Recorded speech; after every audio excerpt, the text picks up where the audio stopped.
झारखंड की राजधानी रांची में पिठोरिया का मामला इन दिनों चर्चा का विषय बना। आपको बता दें कि समाज सेवी निशा भगत के द्वारा एक गाड़ी रोकने के मामले में काफ़ी उछल रहा और इसी को लेकर आज निशा भगत के द्वारा एक प्रेस वार्ता का आयोजन किया गया, जिसमें बताया गया कि किस तरह से वहां घटना घटी थी और क्यों निशा भगत के नाम को लेकर जो है सो लोग अपने आप को पब्लिसिटी देने का काम कर रहे हैं। मौके पर क्या कुछ कहा गया, आइए आपको सुनाते हैं। अब इस विवाद को सुलझा नहीं पा रहे हैं, क्योंकि इन लोगों का जो मनसा था शुरू से कि निशा भगत को किस तरीके से टारगेट करना है। अगर मेरी मनसा होती कि किसी तरह का झगड़ा करना, तो आप देखिएगा कि मैं घर से किस वे में निकल रही हूँ। प्लस वहां पे जब माहौल इतना गर्म हो गया तो लास्ट में मुझे ये लाइव चलना पड़ा। लाइव नहीं जाती तो शायद मैं इन लोगों को बता भी नहीं पाती कि मेरे साथ घटना क्या घटा, क्योंकि ये लोग पहले से रिकॉर्ड करने वाले लोग 4-5 लड़के लोग थे। हमारी तरफ से 3 लोग थे, एक लड़की जो कर की आरती सिंह, और उन्हीं को छोड़ने के लिए, उसी बच्ची को छोड़ने के लिए मैंने भाई को इंसिस्ट किया था कि भाई इधर आ रहे हैं आप तो उनको छोड़ दीजिएगा। और लगातार आप देखिएगा कि वो गलत गलत बात बोल रहा है। जो घटना घटी थी उस घटना को लेकर के वो बात कह ही नहीं पा रहा है। और अगर ये लोग सच्चाई में होते तो शायद वो लोग मैदान छोड़ करके नहीं भागते। मैंने तो प्रशासन को बुलाया था, आधी रात में प्रशासन के यहाँ मैं पहुंचती हूँ और वहां पे देखिए जैसे जितेंद्र साहू का नाम लिया गया। अगर ये लोग सच्चाई में होते, ये लोग गुंडा नहीं होते और ये लोग जमीन दलाल पर नहीं होते, अगर ये लोग पहले से प्लान नहीं करते, तो जितेंद्र साहू लोगों को, जो कि 20 से 25 लोगों को मेरे घर पे लेकर के आया था कि केस को नहीं करने के लिए। उनकी माताजी भी पहुंची थी। किनकी माताजी? तो पंकज साहू की माताजी रात में वो पहुंची थी। तो ये पूरी तरीके से हमारे नाम पे अपना चेहरा चमकाना और अपनी गुंडागर्दी को बढ़ाना और लगातार इस तरीके का जो उनका प्रकरण है उसको अपना क्षेत्र में दबदबा बनाए रखने के लिए उन्होंने निशा भगत को टारगेट किया, क्योंकि निशा भगत एक ऐसा फेस थी जो करके पूरे झारखंड में अभी चल रहा है। और आप बताइए कि पिछले 1.5-2 सालों से लगातार मेरे ऊपर एलिगेशन लगाता है लोग। कभी सुषमा बड़ाई लगा देती है दे व्यापार का, तो कभी बेटी बेचवा कर देता है, तो कभी आम सप्लायर कर देता है, तो फलाना चिलाना जमीन दलाल कह देता है। और तरह तरह का ये लोग एलिगेशन लगा रहे ताकि अब मेरी जो लड़ाई है वो स्टॉप हो जाए और अपना नाम चमकाने के लिए लोग जो है, अपनी गुंडागर्दी चमकाने के लिए, अपनी रंगदारी चमकाने के लिए इन लोगों ने जो प्रकरण किया था यही दिख रहा है। अगर ये लोग सच में सच्चाई में होते तो पीछे से गाड़ी उनकी नहीं भागती। आप पुलिस प्रशासन अच्छे से जांच करे तो इसमें पूरा दूध का दूध पानी हो जाएगा कि ना ही इसमें कृष्णा नायक का इन्वॉल्वमेंट है, ना ही मेरा इन्वॉल्वमेंट रहा। मुझे वहां पे गांव की बात थी। गांव घर में लोग एक दूसरे की मदद करते हैं, चाहे किसी भी समुदाय का हो। और हमारे गांव घर के लोग इतने अच्छे हैं कि कभी वहां सब्जी उगाने वाले किसान परिवार से सब लोग हैं, कभी सब्जी पहुंचाते हैं, कभी कोई समस्या होती है तो आपसी हम लोग बातचीत करते हैं। लेकिन कहीं ना कहीं गांव में फ्रिक्शन डलवाने का इन लोगों का मुद्दा जो दिख रहा है, एक आदिवासी लड़के को सामने करके वो केस करवाना, तो वो आदिवासी लड़का अगर प्रताड़ित था तो रात में क्यों नहीं गया केस करने के लिए? वो वहां पर पंकज साहू की माताजी क्यों पहुंचती हैं? और ये लोग दूसरे तीसरे दिन में प्रेस कॉन्फ्रेंस करके वो लोग सफाई अपना न दे करके सिर्फ और सिर्फ निशा भगत पे इलिगेशन और कृष्णा नायक को बीच में टारगेट क्यों किया गया?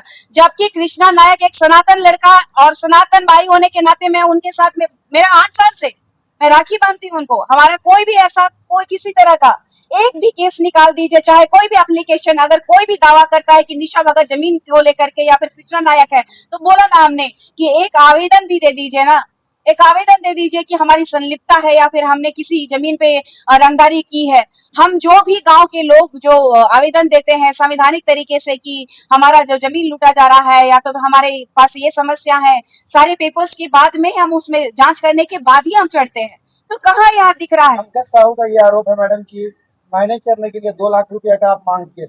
ये जो आरोप लगा रहा है कि एक महिला का छीछा लेदर करना, सोशल मीडिया में प्रेस कॉन्फ्रेंस करके मेरे ऊपर केस करता अगर मैं गलत थी। थाना तो किसी का, ना मेरा बाप का है ना किसी का है, तो थाना तो सबके लिए है। संवैधानिक प्रक्रिया तो पूरे भारतवर्ष में सभी धर्मों को मानने वाले लोगों के लिए है, तो संवैधानिक प्रक्रिया में जाना चाहिए था। हमारा जो लाइव आया उसके बाद में हमने कोई ऐसी प्रतिक्रिया और गंदी शब्द का प्रयोग नहीं किया। आवेश था उस टाइम में, क्योंकि अगर मुझ पे कोई जानलेवा हमला करेगा, कोई गुंडा क्रिमिनल बनेगा, अगर गांव वाले लोग आए तो मुझे भी ताकत मिल गया। गांव वालों के सामने ये घटना घटा है और गांव वालों ने भी ये कहा कि निशा दीदी के बारे में ऐसा ना कहिए। और निशा दीदी पे हावी जब हो रहा था उस टाइम में गांव वाला लोग उन पे चढ़ाई किया, प्रशासन आने वाला था, तब इन लोग ने अपने आप को वहां से 9-2-11 कर लिया, भाग गया। भागने की क्या जरूरत थी अगर वो सच्चाई में था। थाना गई थी, पिथौरा थाना में आपका केस दर्ज होने की बात हो रही थी, क्या आपका केस दर्ज हुआ? देखिए, कल बात हुई, डीएसपी साहब से भी बात हुई, जिला बदर की बात कर रहे थे, वो भी जानते हैं कि वो क्रिमिनल प्रवृत्ति का है। अगर क्रिमिनल नहीं होता तो जिला बदर की बात ही नहीं होती। लेकिन मेरा तो पूरा झारखंड राज्य में दौरा होता है, झारखंड ही नहीं। मुझे कभी बंगाल आप देखते हैं, कभी अन्य जगह अन्य राज्यों में देखते हैं। तो मुझे लगता है कि मुझे जिला बदर से न्याय नहीं मिलेगा। मुझे न्याय चाहिए कि वो अपराधी है, प्रशासन भी जानता है। अगर कल के डेट में ये हथियारबंद अपराधी जिस तरीके से लगातार जो है मेरे पे हमला हो रहा है, चाहे कमेंट्स के माध्यम से कहिए, चाहे बोली के माध्यम से कहिए, चाहे रास्ता रोकने का बात करिए, कभी हमारे लिए आप देख रहे हैं लगातार कभी पुतला जलता है, कभी हमारा मार्ग को रोक दिया जाता है, कभी गाली गलौज किया जाता है। तो ये मेरे लिए तो खतरा है, और ये हमारा नाम को भंजाने का ये पंकज साहू और उसके पीछे जरूर कोई ना कोई हाथ है, इसीलिए वो इतना उछल रहा है। अदरवाइज में मुझे नहीं लगता है कि पंकज इतना कुछ कर सकता, क्योंकि वो ऑलरेडी फरारी में चल रहा है, वो घर में रहता नहीं है। मैडम, जैसा कि आप बोल रहे हैं कि कृष्णा नायक का नाम इसलिए आया क्योंकि वो आपके परिचित थे, तो क्या और भी नाम आगे आएंगे जो आपके? देखिए, जो लोग अगर मुझे सपोर्ट किए हैं आज तक, आप देखिए सबको, हमारे लोगों को भी तोड़ने का लोगों ने काम किया है और लोग टूटते गए हैं। आप लोगों ने सवाल भी किया था कि आपके साथ लोग क्यों नहीं टिकते हैं। तो क्या है कि सच्चाई के रास्ते पे चलने के लिए, लोगों को संघर्ष करने के लिए लोगों के पास समय भी होना चाहिए और ये जिगरा भी होना चाहिए कि जो सरना और सनातन की जो बात कर रही हूँ मैं, उसमें धर्म की जो लड़ाई है उसमें बहुत बड़ी लड़ाई होती है, छोटी मोटी लड़ाई नहीं है। यहाँ पे लगातार मैं बोलती हूँ, किसी आपराधिक मामले के लोगों को बोलती हूँ, उसमें धर्म के विशेष के लोग टिप्पणी करने लगते हैं। तो ये मामला तो पूरी तरीके से पेचीदा होते जा रहा है। ये तो प्रशासन को सुलझाना चाहिए, सिर्फ और सिर्फ प्रशासन उस झगड़े को ना देखे। झगड़ा क्यों हुआ, क्या प्रकरण था, क्या हुआ कि मैं वो वापस से घर घुस चुकी लड़की जो आधी रात में मैं वहां पे पहुंचती हूँ।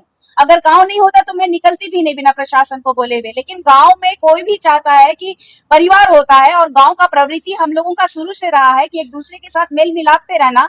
तो इसी ध्येय से, क्योंकि ये जो दिलीप साहू है, उनका परिवार के लोग भी कुछ उस गांव में रहते हैं, वो लोग भी, सब लोग आते हैं और सब लोग समझाते हैं कि ऐसा नहीं करना है बाबू। लेकिन हम पे ही एलिगेशन लगाता है कि हम नशे में थे। हम 400 किलोमीटर से चला के आ रहे हैं गाड़ी, और थके मारे घर पे घुसते हैं झोला लेकर के, उसके बाद में फिर वापस निकल करके फिर आप देखिएगा दूसरे दिन ये लोग, अगर ये लोग सच्चाई में था तो मेरे घर पे ये लोगों को क्यों चढ़ाया?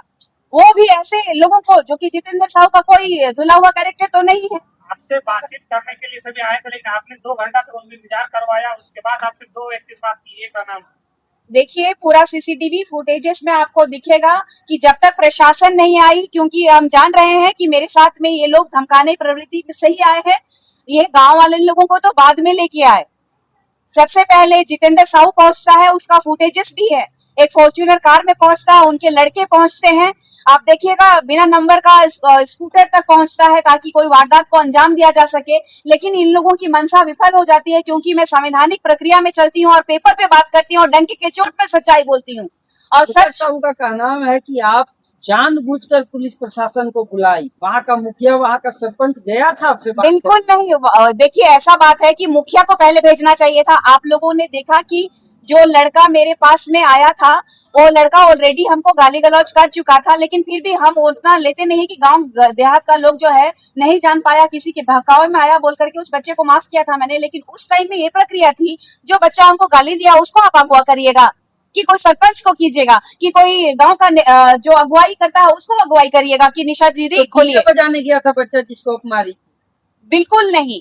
ये लोग जो कह रहे हैं, आप सीसीटीवी में, आप फुटेजेस में आप देख सकते हैं कि जो भी एलिगेशन लगा रहा है ये गलत कह रहा है। अगर वो जिस बच्चे को मैं मारी थी वो बच्चा आया या फिर दूसरी बार कभी दिखाई दिया, वो बार बार बोल रहा था कि जब गाली गलौज हो जाने के बाद में, जब मीडिया अपना सोशल मीडिया में चलाने के लिए उन्होंने फुटेजेस कवर कर लिया, उसके बाद कह रहा है कि दीदी दीदी कह रहे थे, अब हम आपको नहीं कहेंगे। उसके बाद में गंदा गंदा गाली जब देने लगा, जब 1 बार नहीं, 2 बार नहीं, 3 बार नहीं, 10 बार से भी ज्यादा गाली देने लगेगा तो कौन बर्दाश्त करेगा?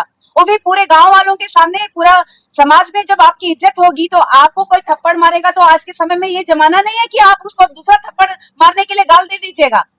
तो सच्चाई का पता होना चाहिए। अगर प्रशासन जान रही है कि वो क्रिमिनल है तो क्रिमिनल का सपोर्ट क्यों ही किया जा रहा है? ये प्रशासन से मेरा सवाल है। मैडम, लगातार ये आरोप लगा रही है कि सामने वाला पक्ष जो है वो पूरा वीडियो फुटेजेस मंगाया जाए जब इससे लड़ रहा था। तो अपनी सुरक्षा को लेकर के भी आप चिंतित हैं क्या? बिल्कुल, हमने तो लगातार आवेदन दिया है और सुरक्षा को लेकर के यहाँ के डीजीपी से लेकर के यहाँ के तमाम प्रशासनिक पदाधिकारी, इनफैक्ट गुमला के उपायुक्त को दिया है हमने।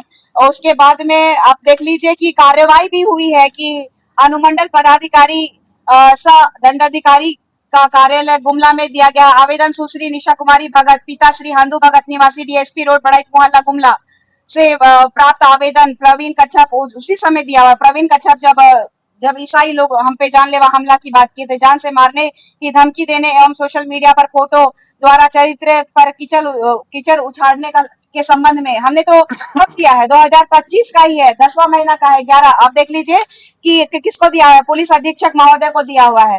आप देख लीजिए कि अनुमंडल पदाधिकारी सह दंडनीय महोदय। कोई नहीं बोलेगा, आप वहाँ से जितनी मर्जी रखिए। हो गया। हाँ, हो गया। चलिए निशा जी प्रेस कॉन्फ्रेंस कर रहे हैं, क्या कुछ मामला? सबसे पहले तो आप तमाम प्रेस बंधुओं को और यहाँ जितनी भी हमारी बहनें हैं उनको मेरी तरफ से जम्मा जोहार, और जितने भी दर्शक हैं, श्रोतागण हैं, उनको भी मेरी तरफ से जोहार। जय धर्मेश, जय चालायो, जय मरांगुरु, जय सिंगाबोंगा, जय आदिवासी, जय झारखंड, जय सरना सनातन। लगातार आप देख रहे हैं कि जो वारदात हो रहा है हमारे साथ, तो हमने रखा है 2 तारीख की रात को जो हमारे साथ घटना घटी थी, उस घटना को लेकर के हम अपना पक्ष रखना चाहते हैं, क्योंकि पंकज साहू के द्वारा प्रेस कॉन्फ्रेंस किया गया और अनर्गल बातें, असंवैधानिक बातें कही गई हैं, और इसी को लेकर के हम आज प्रेस कॉन्फ्रेंस रखे हैं। वो एक आपराधिक व्यक्ति है, आपराधिक प्रवृत्ति का व्यक्ति है, ये हम आपको बताना चाहते हैं और पूरी झारखंड की जनता को ये बताना चाहते हैं कि उनपे जो पंकज साहू नाम का लड़का है उस पे ऑलरेडी आपराधिक मामले हैं।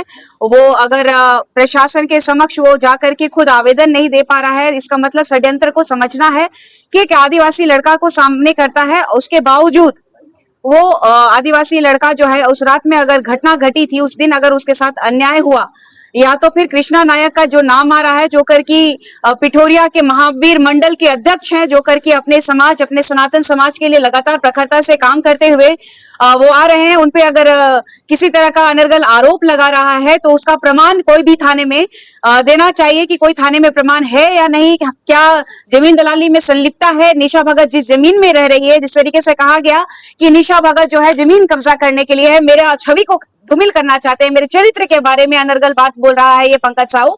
तो मैं कहना चाहती हूँ कि अगर किसी को भी अगर आपत्ति है कि मैं कहाँ रह रही हूँ, तो मैं बताना चाहती हूँ खाता नंबर जो है 174 और प्लॉट नंबर 654, खरीदी रकबा 10 डिसमिल है और इसमें मैं रहती हूँ। अगर किसी के पास में लगता है कि मैं जमीन दलाली कर रही हूँ तो इस पे आप जांच कर सकते हैं, प्रमाण मैं आपको दूंगी और प्रमाण के साथ बात करूंगी कि ये जो जमीन है इसमें कोई जमीन दलाली की बात नहीं है। व्यक्तिगत ये लोग हमें टारगेट कर रहे हैं और हमारे आसपास के जितने भी सगे संबंधी हैं उनको भी टारगेट किया जा रहा है, अनर्गल फंसाने की प्रयास की जा रही है। जबकि उन्होंने कहा था कि जो लड़ाई चल रही थी इन लोगों की, दिलीप साहू भाई जो हमारे साथ में है, दाहिनी तरफ बैठे हुए हैं, वो उनके संबंधी ही है। उनसे 25 मिनट जैसा उन लोग का जो झगड़ा होता है, झगड़ा करने के बाद वो लोग जो है मुझे ढूंढते हैं कि बुलाओ तुम्हारे लोगों को। तो इसी तरीके से ये झगड़ा को उन लोगों ने बढ़ावा दिया है। वहां पे हथियार नहीं रहता तो शायद वो भागते भी नहीं, अगर वो आपराधिक मानसिकता के नहीं होते तो शायद थाना में वो अपने पुलिस प्रशासन के साथ में गुहार लगा सकते थे। लेकिन इन लोगों की सोची समझी मानसिकता प्रदर्शित होती है कि ये लोग जो है किसी भी तरह से इन केन प्रकारन हमारी छवि को धूमिल करने का प्रयास कर रहे हैं। और इसी आज का प्रेस कॉन्फ्रेंस मेन मकसद है कि दिलीप भाई वहां मौजूद थे और इनके साथ ही घटना का शुरुआत हुआ था। और क्या हुआ था ये पूरी तरीके से आपको जानकारी देंगे, बताएंगे, क्योंकि उनके संबंधी भी है, ये बहुत बेहतरीन जानते हैं कि वो लड़का क्या है। कई जगह मुझे ट्रोल किया जा रहा है कि निशा भगत क्यों लास्ट में आई और लाइव चलाई। तो मैं कहना चाहती हूँ गाँव की बात थी, गाँव का समाज का जो बात होता है उसमें कोई लाइव वाइव चलता नहीं है। हमने नॉर्मल तरीके से कब आए, प्रेस मीडिया बंधुओं को हमने दिखाया है कि लाइव हमारे घर में कैमरा लगा हुआ है कि मैं कितने बजे ओडिशा से पहुंचती हूँ अब बालेश्वर, आप जान रहे हैं उड़ीसा में जो नया बीच बना हुआ है वहीं हम गए हुए थे। और महज मेरा कार्यक्रम था दूसरे दिन खूंटी जिला में, जहाँ पे आप जान रहे हैं शहीद सुमा मुंडा जी के बेटे का जो है पान पगड़ी रस्म था। उसमें आनंद फानन में मुझे जाना था। जैसे मैं पहुंची हूँ और दूसरे दिन मुझे आना पड़ गया, और इसी आनंद फानन में 11 बज के कुछ मिनट में मैं घर पहुंचती हूँ और 12 बज के कुछ मिनट में मुझे फोन आता है और मैं नॉर्मल वे में निकल रही हूँ घर से। घर के बाहर में मुझे एक व्यक्ति भी मिलता है, वो उससे बात करती है। वो सारी चीजें कैमरे में रिकॉर्डेड है। ये लोग जो बोल रहा है कि जमीन के को लेकर के, चाहे कृष्णा नायक को लेकर के, ये सब हमारी छवि को धूमिल करना चाहते हैं। सामाजिक कार्यकर्ता, अगर वो सामाजिक कार्यकर्ता है, अगर उसकी छवि को धूमिल हो रही है तो मैं एक प्रमाण मांगती हूँ कि भाई समाज के लिए कितना काम किया है ये। समाज के लिए अगर वो काम करता तो शायद पुलिस प्रशासन से वो डरता नहीं। वो डर रहा है कहीं ना कहीं वो आपराधिक मानसिकता का है, और कहीं ना कहीं ऐसी मानसिकता इन लोगों की है जो करके हमें वहां पे रहने नहीं दिया जाना, उन लोगों का मंशा है। क्योंकि जमीन दलाली से कहीं ना कहीं इन लोगों की खुद की संलिप्तता है, और हम लगातार जो जमीन दलाल है उनके अगेंस्ट में, विरोध में लगातार काम कर रहे हैं। इतना ही कह के मैं कहना चाहूंगी कि प्रशासन से मुझे पूर्ण उम्मीद है, संविधान से मुझे पूर्ण उम्मीद है कि न्याय मिलेगा। हमें पूरा विश्वास है इस न्यायिक प्रक्रिया में। जितना भी मुझे कठिनाइयां हो रही है, लेकिन ये लोग आधा सच दिखा करके, ये लोगों का मनसा ही था कि किसी तरह से वहां मैं पहुंचूं और वहां पर मेरा छिछा लेदर करे। अगर कोई इंसान गाली गलौज बहुत देता है या तो फिर मारने की धमकी देती है, या तो अगर उसकी गाड़ी में हथियार नहीं था तो वो भागा क्यों? सबसे बड़ा प्रश्न चिन्ह बनता है। वो भी नवाडी के रास्ते से भागा है। इतना ही कहूंगी, और आप लोगों को मैं इंट्रोड्यूस कराना चाहूंगी कि जिनकी गाड़ी वहां लगी हुई थी, इन्होंने क्या किया और कैसे लड़ाई शुरू हुई, आप इनसे जानिए। इनका नाम है दिलीप साहू।